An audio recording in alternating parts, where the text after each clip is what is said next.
Protocol for winning the king's favor. Ahasuerus fell in love with Esther as he had never fallen in love with any other woman. She won his affection so completely that Ahasuerus favored her more than any of the other young women who had been with him, and he placed the royal crown on her head and named her queen. Esther 2, verse 17.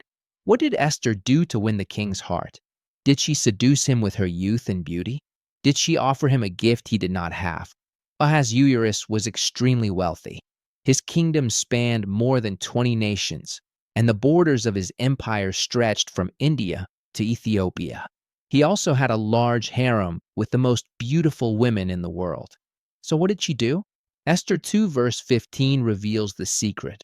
When Esther's turn came to go into the king, she did not ask for anything bad. Esther was dressed in the clothes that Haggai advised her to wear. Esther 2 verse 15. The other young women were attracted by the splendor of the palace, the jewels, and the abundance of riches. Esther, on the other hand, felt honored by the king's presence. Esther valued and considered the king's presence to be of greater importance than his favor. She thought of him and not of herself. Later on, Ahasuerus would offer her half of his kingdom 3 times, but she did not accept. The king asked her, "What do you want, Esther? I will give you whatever you ask. I will even give you half my kingdom if you ask me." Esther 5 verses 3 and 6, 7:2. Esther showed that she was not seeking personal gain, but that she loved the king. If you want to win the Lord's heart, follow Esther's advice. Fall in love with the king. Esther fell in love with the king. The others fell in love with the splendor of his palace. Esther sought the sovereign's heart. The others sought his gifts. How do we know this?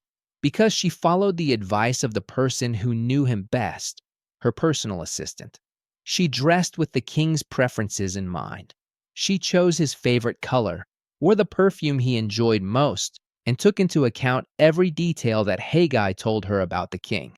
Beloved Lord, I ask your forgiveness for seeking my own blessing instead of your presence. Today I understand that caring for you is my greatest privilege.